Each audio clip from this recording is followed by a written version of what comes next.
This episode of Zero Cafe is made possible by our partners Convert.com, Online Dialogue, Content Square, SiteSpect, Online Influence Institute, and VWO. Hey everyone, and welcome to the third season of our podcast. This is going to be a very interesting year because the podcast is going to branch out into multiple language versions, each having their own unique interviews. Some of you may know that this podcast started as a Dutch podcast in season 1. It transitioned into an English podcast in season 2. And this year we're going to add Spanish episodes to the mix, hosted by my friend Ricardo Tajar Lopez. This is awesome, and I'm really looking forward to spreading Zero to more parts of the world. But my assumption is that it would be very confusing if we would keep publishing episodes in different languages into the same stream. You probably don't want notifications for episodes that are in a language that you don't understand. So what I've done, I've broken up the feed into one feed per language to keep this all neatly organized. This means that going forward, our main podcast feed, which is the one you're listening to right now, will be English only. So if that's what you're interested in, you don't have to change anything. If, however, you are also interested in our Dutch or Spanish episodes, you will need to subscribe to those separately. You can just search for Zero Cafe in the podcast app you're listening with right now, and you will find the different language versions and subscribe to them. Or as an alternative, you can go to the website, which is nl.zero.cafe for the Dutch version or es.zero.cafe for the Spanish version, and find all your subscription options there. So if you want to do that right now, and I'll wait for you here to get back. So let's get started with this episode. My guest today is the authority on evolutionary psychology and Zero, Tim Ash. He's a sought-after international keynote speaker and the best-selling author of Landing Page Optimization and his new book, Unleash Your Primal Brain. He co-founded the digital optimization agency SiteTuners and ran that company for 19 years as their CEO, and he has been mentioned by Forbes as a top 10 online marketing expert. Tim helped to create over $1.2 billion in value for companies like Google, Expedia, Facebook, American Express, Canon, Nestle, Symantec, Siemens, and Cisco.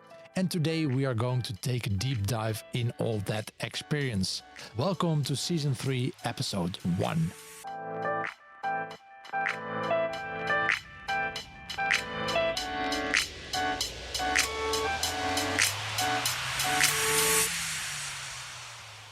When you're in the internet business for so long as you have, I think you have a lot of interesting stories and knowledge to share with us.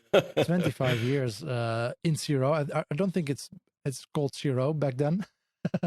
No, I mean, I kind of helped coin the term landing page optimization and conversion rate optimization. Exactly. And some of your European colleagues have started calling it CROW, which I violently hate, but okay, that's another topic. That's another topic.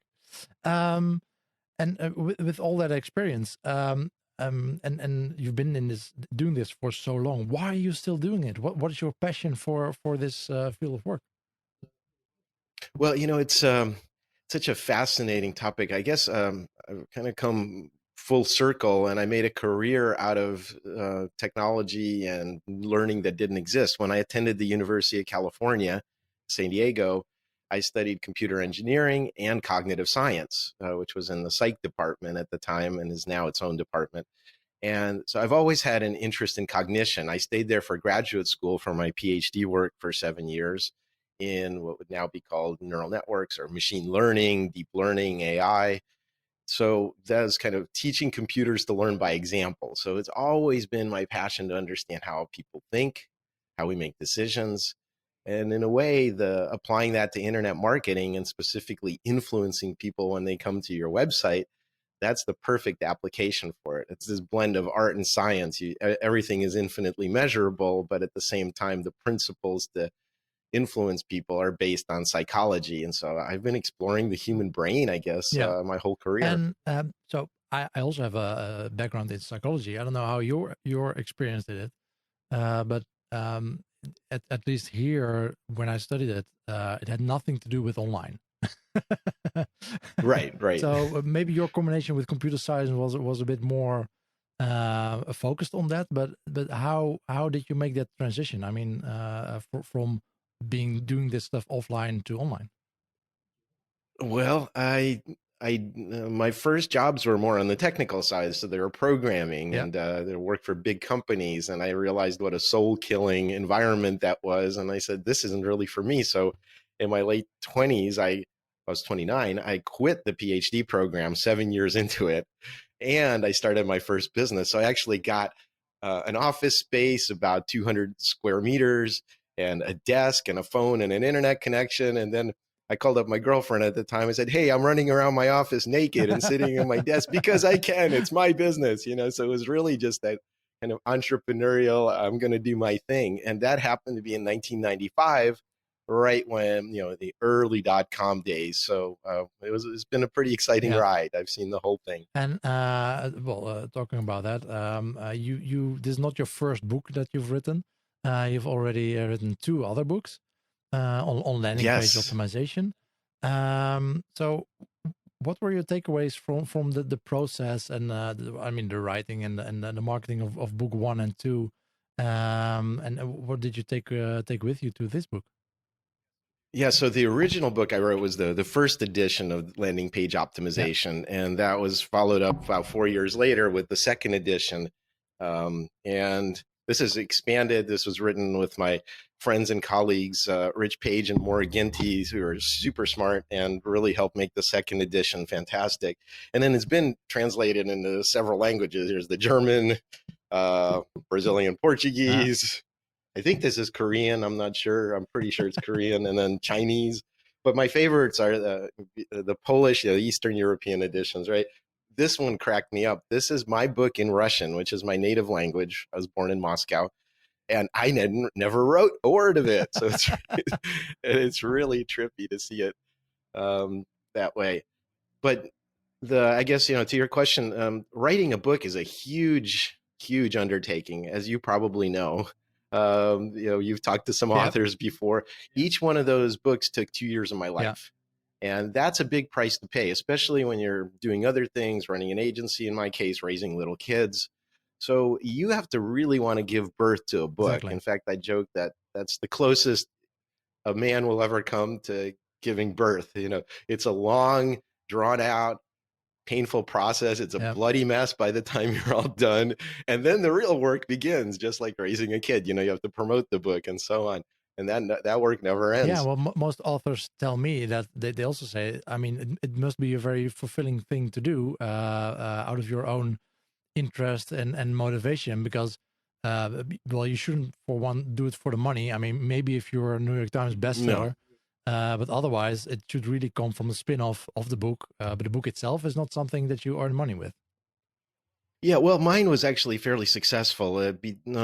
Just the two US editions sold 50,000 Yeah, copies, which is a huge hit, especially in an applied exactly. book, Yeah, a B2B book. So it's for marketing practitioners. How many of us are there yeah, out there? In fact, I've had people tell me, or blame me. I always joke, that their career in CRO started by reading my book, and I said, "Don't blame me for your poor career choices."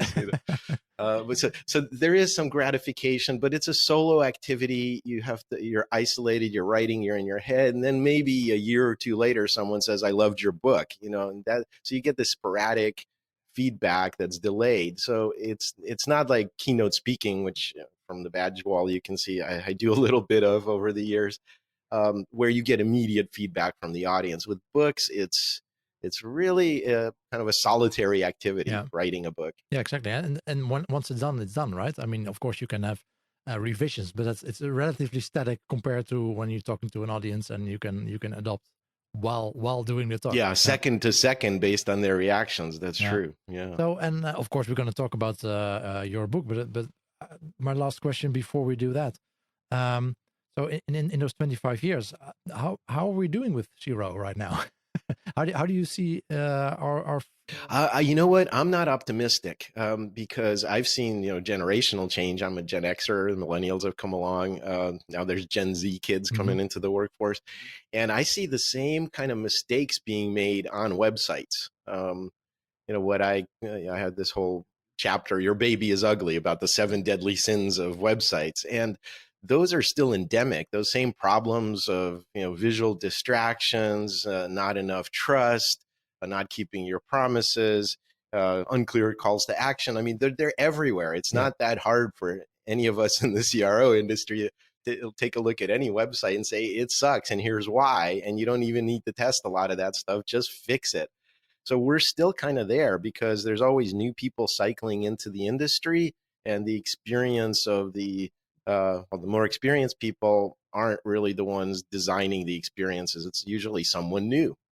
And until they learn to really care about the user experience and about their putting the priorities of their visitors first, that won't change. And that takes a lot of, I guess, time and a psychological shift to take on that perspective of. Haven't we proven ourselves enough, or as a field as heroes? Or The I don't think so. I think that the problem with CRO, as an industry. So in terms of the world out there, have we made it better? Yeah, maybe a few websites, but there's still plenty of ugly babies, as I like to yeah, say, out there. Really dysfunctional websites. And so as long as there are websites, and that's an important caveat, that will probably continue. So good news, we all have job security. yeah, Right? But eventually it won't be websites. It'll be holograms implanted in your skull, or it'll be voice, or mobile, or in-app yeah. experience on mobile, rather, which is not really a website. So I guess there, from the broader perspective of, are websites better? No, they're not. From the perspective of the industry, I would say the big problem is we're too tools focused. We pay lip service to being user focused, but we're technology focused, and well, we need to be data driven. And my hypothesis is this: if I hear the word hypothesis one more time, I'm going to lose my lunch. We're trying to make it all scientific and stuff. The bottom line is you get good ideas for improving websites, and you have to make sure they didn't screw things up and make them worse. That's legitimate. But my problem is that there are all these tool companies that have been beating the drum of A/B split testing, test this, test this. You should test everything. I've actually had people tell me that. Really? The font in your footer, make it readable. You don't need to test changing it from 8-point to 10-point font. Just do it. And so this over reliance, I would say, on quantitative testing, everything has to be tested, I think is actually a disservice. And so we're seen as little technicians that are fiddling around with stuff and making tactical changes, mostly on single pages. And a lot of the more powerful tools, what I did with my agency Site Tuners, you have to have a strategic perspective. Sometimes you have to redesign a whole website. Sometimes you have to add a personalization layer. Sometimes you have to fix all of your email communications. Sometimes you have to train your customer service people to sell better on the phone. We did a training for one client, trained about 60 of their phone reps. Website sales stayed the same. Phone sales jumped up 15%. We made millions of dollars with a 1 week training. So I look at it more like a McKinsey or a high-end consultancy would attack it, which is very strategic. Yeah. And not just this kind of stay in your swim lane and just do your little tests. Yeah, it feels a bit because we're designing those interfaces on our computer, and we don't experience how a customer uses it. I think that's an inherent problem, or the way we design those things. That's inherent to our business, but it's also disconnects us from who we're actually designing it for. We're not standing in a store, right? Like a salesman in the store. We don't have that immediate feedback again. Yeah, and it's funny because Ben and Carl, my friends, in the UK, they are big advocates for walking a mile or a kilometer, since they're in the UK, in their visitors' shoes. So I think Carl tells a story of they ordered a garden shed, and he not only ordered it, he put it together himself and then tried to call customer support for help and stuff like that. So how often do we do that as marketers? We're sitting there talking about my ROAS is this, and this keyword group's performing well, and I'm at 95% significance and this kind of bullshit, and we're talking to each other. And we never actually talk to the end users of our product or service. We should be out there in the field. I think everyone at a larger company should be in customer service at least once a quarter, taking phone calls and seeing what's actually happening with their customers. So there's definitely not enough of that. We're in our own little echo chamber. In the past year, marketing budgets have suffered, and the share for A/B testing has been impacted too. If you want to keep testing to enterprise standards but save 80% on your annual contract, you can consider Convert.com. With their latest release, you can take advantage of full stack and hybrid features, strong privacy compliance, no blink, and enterprise-grade security. Feel good about a smart business decision, invest what you save back into your CRO program. Check it out at Convert.com. In the book, Unleash Your Primal Brain, I finished it half an hour ago. Woohoo! So, the audiobook, actually. So actually, more out of interest, you did the audiobook yourself too, which is not that common. But I really love it when authors do that. It really gives a different dimension to the book when it's read by the person that actually wrote everything. So the audiobook is, I think, 5 hours, 16 minutes. How long does it take to record something like that? Oh, yeah, that's a great question. I had to learn it all myself. I decided to do it myself for a couple of reasons. One is apparently for nonfiction, that's actually preferred that the author record it. It's kind of a selling point, a big deal. Yeah. But also, I am an international keynote speaker, so maybe I know how to present and communicate. Just the thought. So I studied everything from how to record it, what software to use, how to clean it up and make it okay for Audible and other platforms. And I did all of that myself. It was really fun. I built my own sound isolation booth in my office out of moving blankets and PVC pipe to cancel all the room echo. And basically, they say about 3 hours of total time for 1 hour finished recorded. Now I had to mess around and learn platforms and stuff, but actually I was under that. Probably it's about an hour and a half of editing for me for every hour of finished audio. That's not too bad. No, it's not too bad. You take out the ohms and ums and the breath sounds. You can't put like you can't do that on the book. Exactly. So. Nice. So let's get into the book. What stood out for me? A large part of the book is actually about the evolution and brain biology, and I was wondering. So, very recognizable. First off, from of course studying psychology myself, but I am wondering. So, knowing things like how neurotransmitters work. How does that help a regular human being to get insights into their behavior or in customers' behavior? Yeah, well, to be clear, the book is not written specifically for marketers. It's not a neuromarketing book. Although if you read through it, as you know, and in the audiobook, I use kind of audio callouts, but throughout the book, there are these callouts, and there are a couple of hundred plus of them, and they're the main points.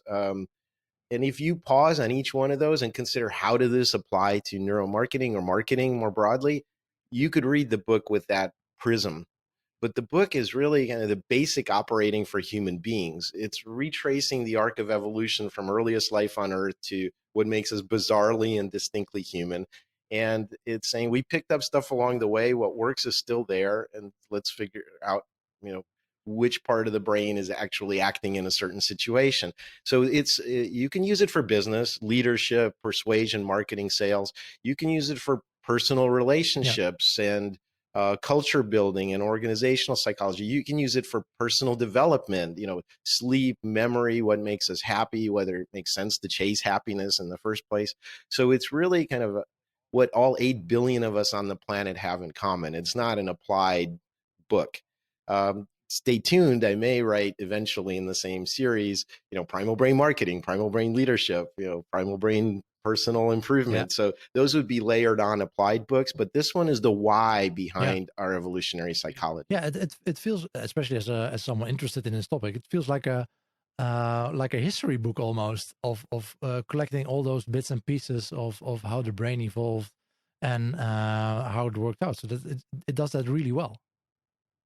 Yeah, thank you. I wrote it to be really approachable. There's a book and a TV series in the US many years ago by Carl Sagan called Cosmos. He was kind of like the Neil deGrasse Tyson 1.0, if you will. Yeah. And so he would say billions and billions of stars, and he would make astrophysics fun for the common person. And a lot of people were turned on by it. And so this is my attempt to do the same thing for how our brains really work. I'm trying to make it accessible to everyone. My problem was that there are a lot of specialist books, and most of them were unreadable. I mean, everybody talks about Kahneman's work, for example, Thinking Fast and Slow, right? That book's about 1,000 Yeah. pages, and I wouldn't wish it on anyone. It's like, it's an important book, therefore you should read it. But it's written by a researcher, and he's not a good writer, Yeah. and neither are a lot of the other people. So there's all these perspectives. Like you said in the book, it's being human 101, or how the brain works Yeah, 101. I think it will be also for obviously for the general public, but also I think for students doing this, or cognitive sciences, it will be a great starting point to well, and you ask how this applies to marketing. So to return to that question, I think that anybody that is in marketing, it doesn't understand what they're trying to influence, which is the human yeah. brain, is at a huge disadvantage. So we're thinking, well, Twitter this, and retargeting that, and it's again mostly technology based. And you really, if you want to have a durable career as a marketer, I don't care, online, offline, you have to understand what you're trying to influence, Yeah. and that's the human brain. Yeah, And that's so often, that, to me, this is foundational stuff. yeah, and that's often what I see going wrong with when people talk about Cialdini, for example. I mean, the Hmm. book is fine, and the theories are fine, but it's not as random. Sometimes feels a bit random. You just, okay, we need to do social proof, or we need to do add uncertainty, or add scarcity, or whatever. And it's not that you need to Yeah, first figure out where the issue is, where people are getting stuck, and which could be because of their behaviors, how the brain works, and then right. apply something that's compensates for that or fix that. Yes, and I think that's another issue I have from the behavioral economics side or the neuromarketing side. There's all these like tips and tricks and wheels of persuasion, and here's 1,000 tactics you can use to basically manipulate me. But there's no common through line through any of it. And so I'm trying to explain the why and say this is a result of evolution, and there's many different layers to it. So it's an ambitious book in the sense that, like you said, I cover neurochemistry, sleep, memory, learning, language, culture, gender differences, our highly social natures. But you kind of need to retrace that whole arc to see where those unconscious shortcuts are coming from, which stage of evolution is really impacting that or causing it, if you will. Yeah, Then it becomes much more coherent instead of just a bunch of tactics. exactly. Yeah, and yeah, there's no shortage of tactics in our field. um, No, everyone's got a blog post with the top 10 ways to manipulate exactly. people. You already mentioned Kahneman. When we talk about primal brain, would that be similar to Kahneman's System One? Yeah, and again, it's kind of making it technical, but the way that I look at it, there's the reasoning brain, the neocortex, the one that has access to language and what you consider conscious thought. But most of your life is on autopilot. There's massive amounts of information coming at you every second. Just even right now, you're listening to me, you're feeling the pressure of the chair on your butt. You know the relationship of all of your joints in space, which is why when you eat something, you don't stick the fork in your head by accident, right? There's all this information coming in, and 99.999% of it is ignored because it doesn't have survival value, but it's happening automatically. That process never stops, it never gets tired.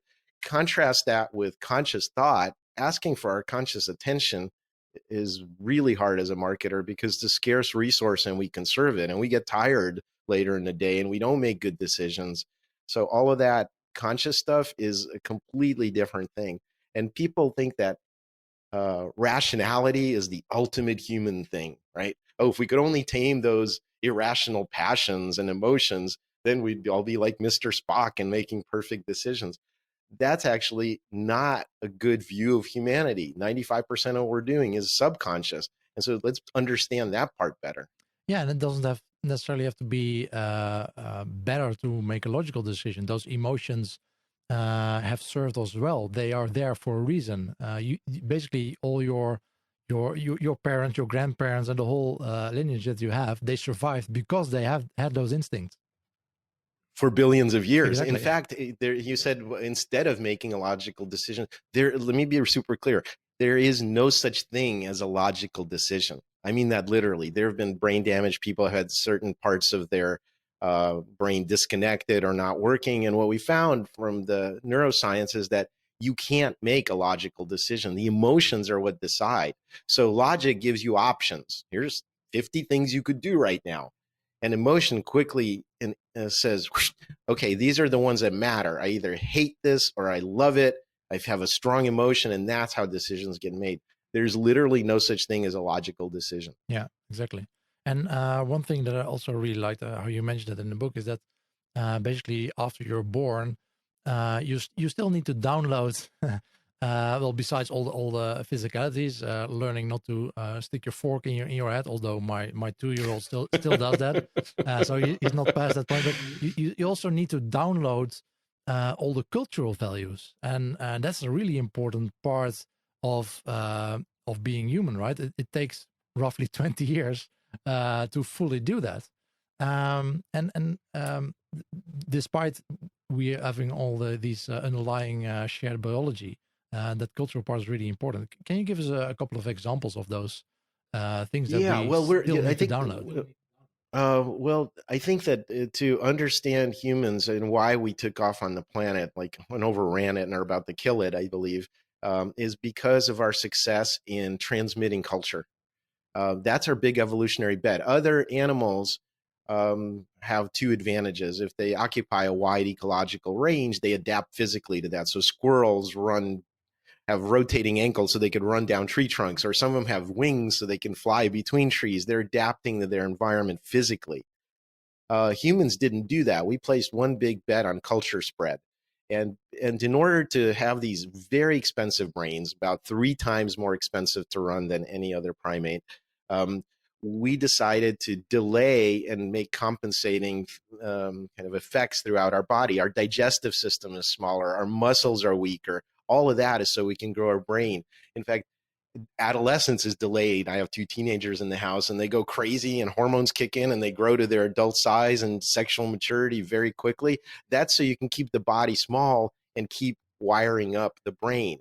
And so our advantage is the stuff we learn from people around us gives us an edge for our particular environment. It's not physical adaptations, Yeah, it's cultural knowledge. And because of that, we have all these weird adaptations. Like human beings live decades longer than past their reproductive years. No other mammal does that. And that's so we can spread knowledge and we can, the grandmothers and grandfathers can teach the children. So there's this kind of cultural transmission is the key for us. yeah, Downloading things like in the Matrix movie, I want to download the program to fly the helicopter. Okay, great. As babies, we're doing that by watching people around us. yeah, yeah. You don't see other species doing things like public speaking, and it's not really. Well, that too, yeah. Language is definitely helps in all of this, but it's culture spread that makes us human, and Yeah, that has some good and bad implications for tribes and the values that we hold and competition among tribes. That's definitely part of our psychology. yeah, yeah. Another interesting one that came from your book, I think, was I mean, dominance versus prestige. I mean, dominance is obviously something that you Yes. definitely see in the animal kingdom. Prestige, that's something specifically human. Yeah, so let's talk about that. So they're kind of independent species like crocodiles and fish. Fish might spawn 100 million eggs and hope a few of them survive, but it's not exactly caretaking for the children. Even birds, they sit on the egg but feed the little bird, but then you're on your own. Mammals have to survive in herds, so you have the protection of the group, even though we're individually weaker than most of these independent type of animals.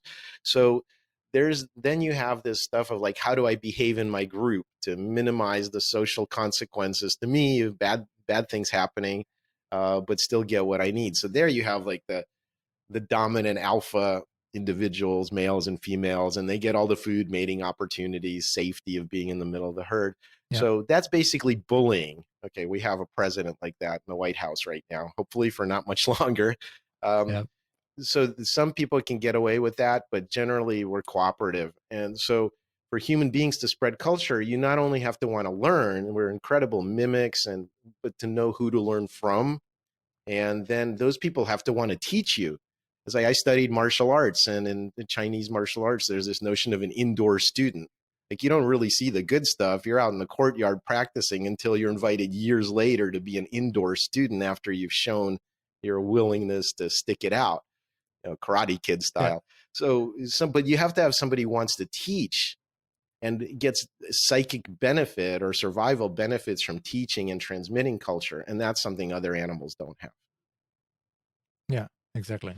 And shame is another one, right? That's not something that's also something that you need to develop. A 1-year-old doesn't really have shame.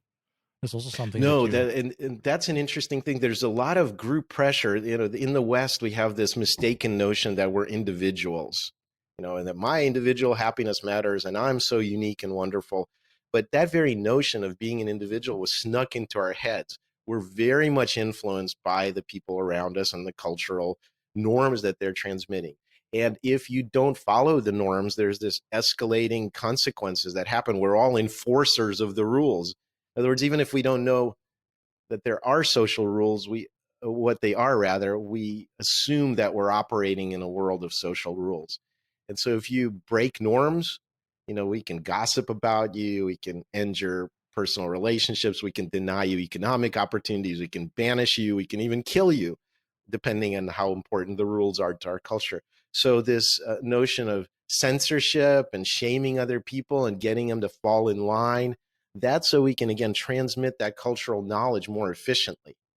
If Yeah. somebody's an individual and doesn't listen, they're not a good team player. And so our team versus the other team, we're going to lose if we can't spread culture quickly. So we sanction people, including with shame. Yeah. That's a pretty mild one, but to help with that culture spread. Yeah, and I think in the final part of the book, you also you give a couple of tips how to unleash your primal brain, and one of them is also to make your group bigger, right?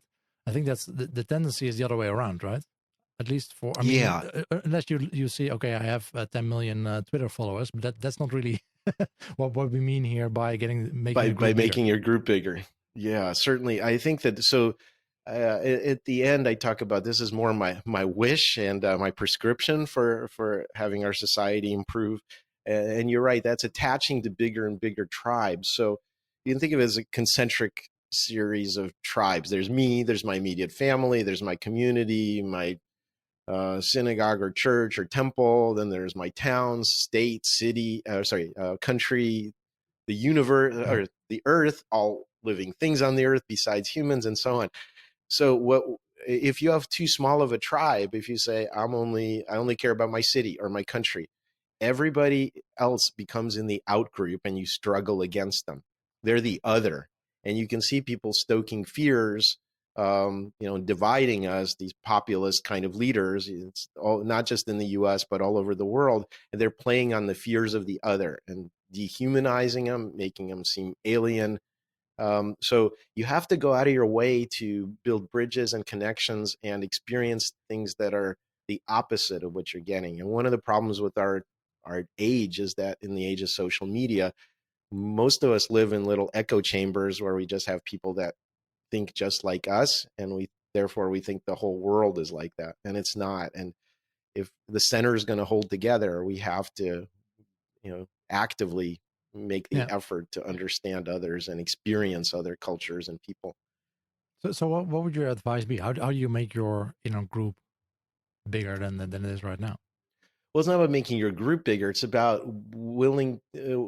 spending your time with other people. So, for example, in the U.S. right now, the Black Lives Matter movement is because of the injustice in our criminal justice system is very popular. And people say, "Well, I'm not prejudiced against black people," or "I have a black friend." And it's like, well, have, like, I remember one time distinctly, I was in junior high school and we went on a family trip to Washington, D.C., and large portions of Washington are largely black. And so we went to the main mall, the Smithsonian, and so on. And then we went a few blocks off the mall to go to a pizza place.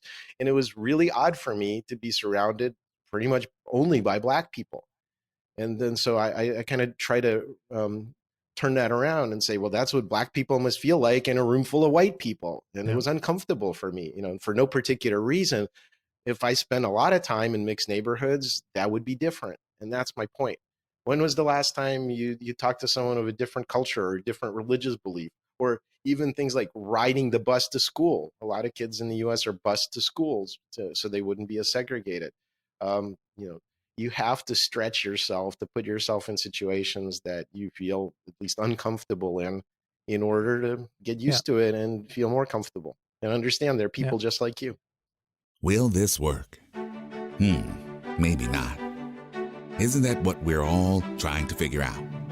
With VWO, create and A/B test different variations of your website to continuously discover the best performing versions that improve conversions. Stop guessing. Start A/B testing with VWO today. Speaking of social groups, I think this is a really topical one. Let me quote from your book: "If people become socially isolated, they stop meddling and simulating the feelings of others." And now, of Yeah, course, they we have stop we have modeling and simulating the yeah, feelings of others. Yeah, that's right. yeah, Um, and now, of course, we have this pandemic and physical distancing. How do you how should governments and other organizations try to compensate for this, because it can have long lasting effects?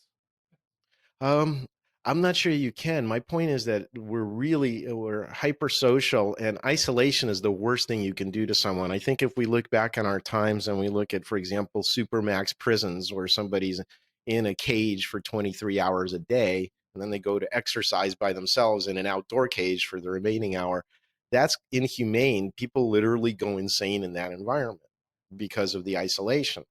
Yeah, So we need human contact. There's no way to compensate for it. 20 seconds of skin to skin contact releases oxytocin, which is the mother's child bonding chemical. It makes us feel good, right? If we feel safe and protected in our in group, there's no substitute for that. No number of Zoom meetings is going to fix that. And I think you're seeing this crisis in mental health. You see domestic abuse, you see depression, especially among younger children who are forming their identity based on their peer group. I have two in the house. They're severely depressed at times. It's no joke. I think suicides and things like that are a real risk. yeah, Um, there's this longitudinal study about kids that attended Harvard and their South Boston kind of poor cousins, if you will. And they've tracked these people now for 70, 80 years. And they found that the thing that most contributes to your wellness and life expectancy is your degree of social connection. That not having that is the equivalent of being a 2-pack a day cigarette smoker. So don't underestimate the need for social interactions, whatever your tribe is. yeah. Get out the door, find Yeah, get people, out the door, go go see for people sports. face to face. Yeah. Yeah, exactly. What would be your tips for CROs? So let's get back to that. What would Sure, be your tips absolutely. for CROs that are working at a company and want to create a larger support base for CRO within that company? Not everyone's working Mm. at a booking.com, where experimentation is the way of living. And that's obviously a topic often mentioned here in the podcast. How do we create this culture of experimentation and validation? Okay, well, now you're talking again culture and culture spread. It's interesting. You have to have influencers that seed that. So people that have influence within the company. One of the biggest mistakes I've seen, and I actually had a client tell me this once.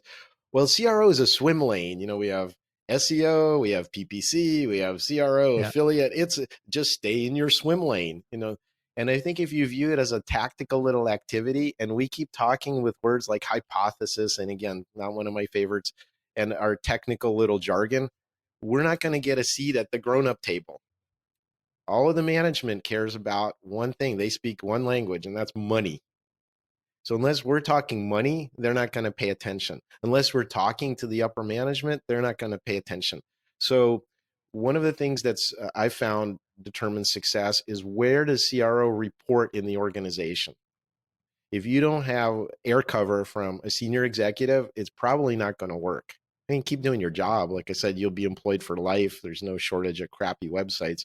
But if you want to have access, or rather, you need access to senior management, and they need to think of you as more strategic. If all it is just tactical testing activities, and there's no bigger optimization initiatives going on at the company, yeah, there's no way to change it. Yeah, yeah. I was talking to Johnny Longden the other week for also for the podcast. We spoke about the topic was mainly about embedding CRO into an agile environment. But actually, the conclusion was, well, if you have an agile environment and you don't do CRO, you don't have a proper agile environment because you're not including the user in there, and it should be included in the whole process, right? And definitely not in swim lanes. It's something you should adopt company wide. Yeah, but also the very notion of agile is tactical. I mean, we're doing a sprint. Yeah. It lasts a week. Then we might adjust. Then we're going to do something different. So it's very on the ground tactical. And what I'm saying is where I've seen it succeed is like my friend Joe Megabow. He's now the CEO of the mattress company Purple. But before that, he was the senior vice president of optimization at Expedia. And he reported to the president of Expedia. And I once did a training day, like presented at their international optimization summit. And their goal was to improve revenue by 5% company wide. And it doesn't seem like an ambitious goal, but they're a $20 billion company. So it was $1 billion they're trying to add to their top line. That's a significant activity. And so he reported directly, like I said, up to the president. He started with 2 people, I believe, under him, and then grew this out and was overseeing all the different optimization groups at their different properties worldwide.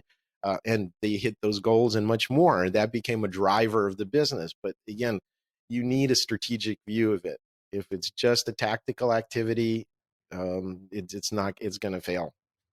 Yeah, because you can't control the business model, you can't control the user experience, you can't control the communication, the content marketing or the email marketing. So if you're just screwing around with UX on the website, you fail. Yeah. But you don't necessarily have to start there, right? Usually my idea, if you can start at a company doing that, I mean, for the first half year or first year, it's fine doing those technical things, but prepare yourself for a more elaborate role within the company and try to move up. That's right. And you should be asking all the hard questions. Go to the CFO and say, what's our customer lifetime value? Most companies have no clue until you have to pull teeth to get that data. And even if you have to do it based on assumptions, the fact that you're asking those questions is going to make you more influential. Yeah. Yeah. I once worked for a company that's over 60 years old, and they had no idea what the average customer value was. And it wasn't an online business, obviously, because it's 60 years old. But I'm like, okay, but you're doing this for 6 years, so no one ever asked that question. Yeah. How is that the thing? How is that possible? How do you not know what and of course it was specifically for that case, there was lead generation.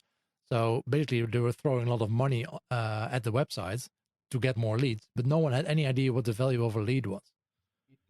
So you can imagine. That's unfortunately, we're laughing, but that's probably 80%, 90% of the time that's the case. Yeah, that's a shame. And I think the final one for me that stood out for me for the book, the final tip, I think in chapter 23, 24, that I don't see coming along that much in these kind of books is get more sleep. Oh, if there's if you want to have a happy life, sleep is not optional. It's daily life support. Yeah. Here's a thought. Every animal or insect that lives more than a few days on this planet has some form of sleep. If it wasn't important, it wouldn't happen.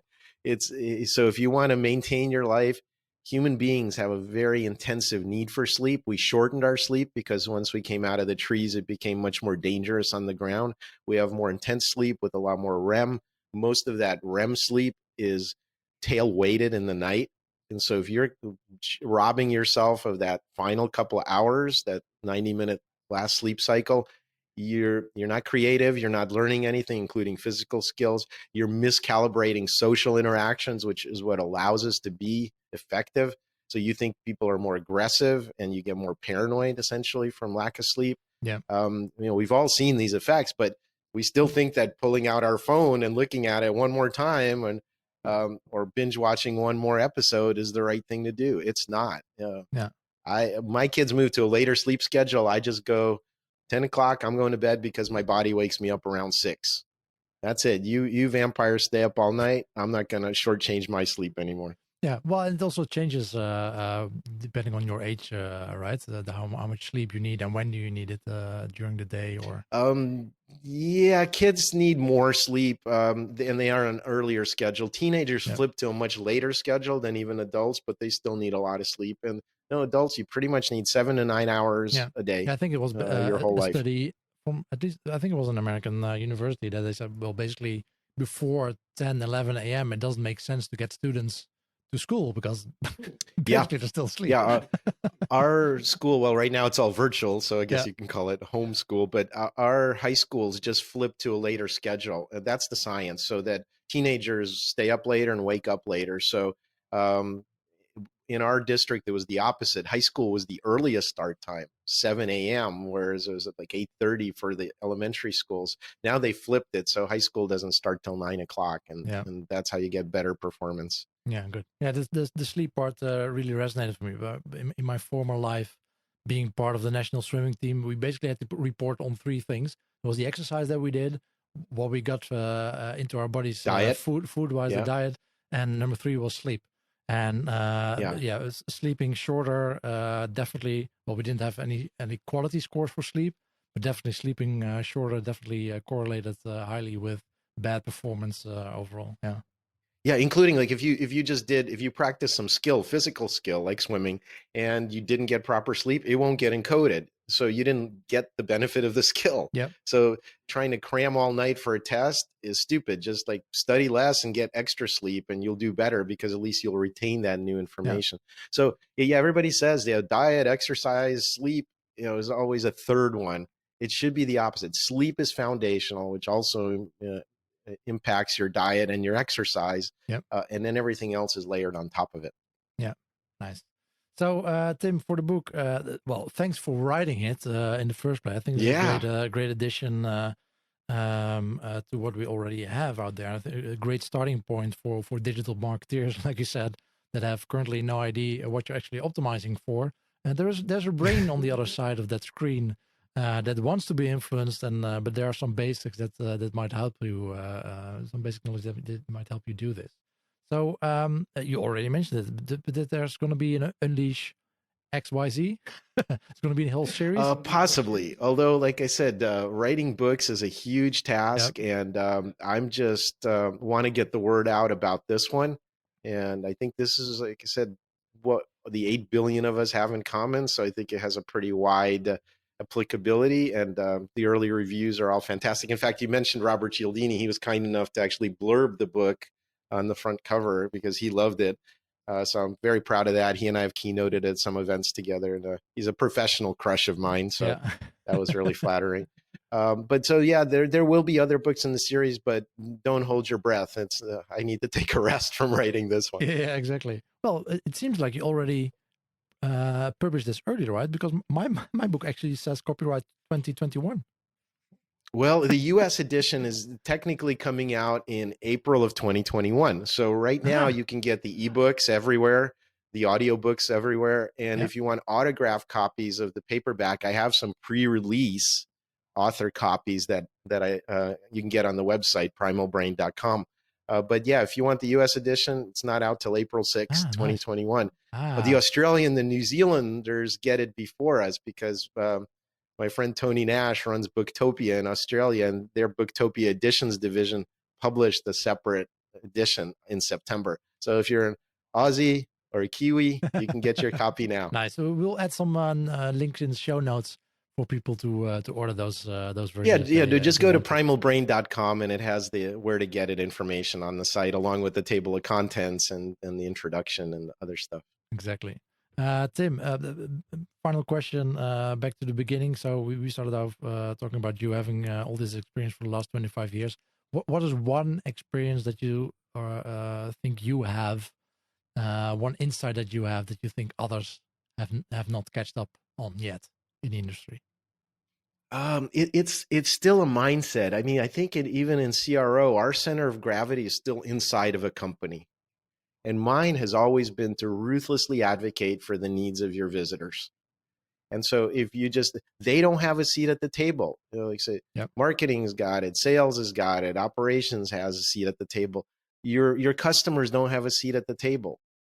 So your job as a CRO is to only advocate for the needs of your customers. If you align their needs and understanding of their needs with your company strategy, that's how you make money.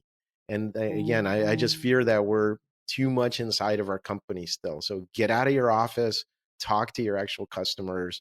You'll learn a lot more that way than by flipping through your spreadsheets and your campaign analysis.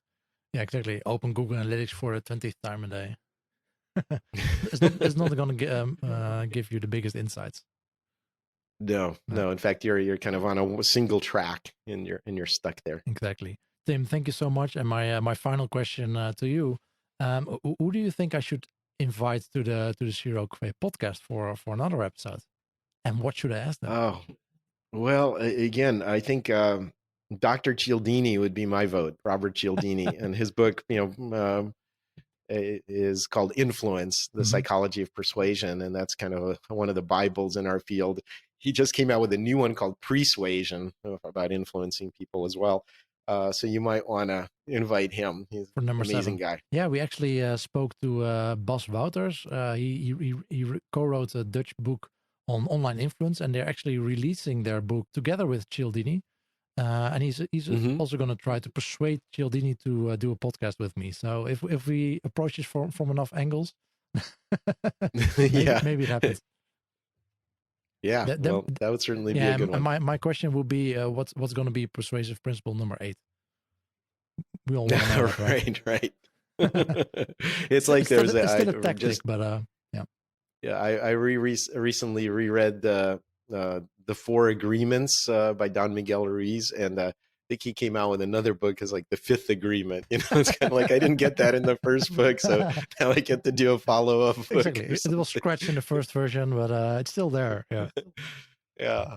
Well, if Cialdini, I mean, if you go to Wikipedia, if you look at cognitive biases, there's over, I think, 600-700 of them. So you can write a couple. Yeah, but it's like what I think the reason that he really liked my book, especially the last part about what makes us human, is I talk about our highly social natures, but again, the evolutionary why behind it. So if you can look at his 6 or 7, and you can see from an evolutionary perspective how they all make sense and why they're so compelling. Yeah, and that's the interesting part about your history lesson in the most positive way, because then you try. You don't only learn about those tactics, but also why they evolved that way, why it's working that way. And and again, you say it as a history lesson, but I just want to be super clear. I wrote this book without any bullshit. When I was done writing a chapter, I just stopped writing if I didn't have anything else to say. It's designed to be readable. There's no footnotes. There's no endnotes. There's a recommended reading appendix, books that you might want to look at. But this is designed to be very easy to read. As you know from the audiobook, I designed it to be read out loud. So it's hopefully an engaging style. It's not some chore like reading a history book. No, definitely not. No, you definitely succeeded doing that. No, congratulations on that. Thank you, my friend. Very well done. Tim, thank you so much for doing this, and I hope to talk to you soon. It's been my pleasure. Take care, Guido. Take care. Bye-bye. And this concludes Season 3, Episode 1 of the Zero Cafe podcast with Tim Ash. Make sure to check out the show notes on the Zero Cafe website. Next episode, I talk with Chad Sanderson about why they have built their own experimentation platform, what the differences are between an experimentation culture and an innovation culture, and what you need to take into account when running offline experiments. Talk to you then, and always be optimizing. For over 10 years, Online Dialogue advises about evidence-based conversion optimization with a focus on data and psychology. We see that analyzing data and recognizing customer behavior results in a better online dialogue with your clients and a higher ROI. The team of strategists, analysts, psychologists, and UX specialists gather valuable insights in the online behavior of your visitors, and together with you, they optimize the different elements of your CRO program through redesigns, expert reviews, A/B tests, and behavioral analysis. For more info about the services of this award-winning CRO agency, go to onlinedialogue.com.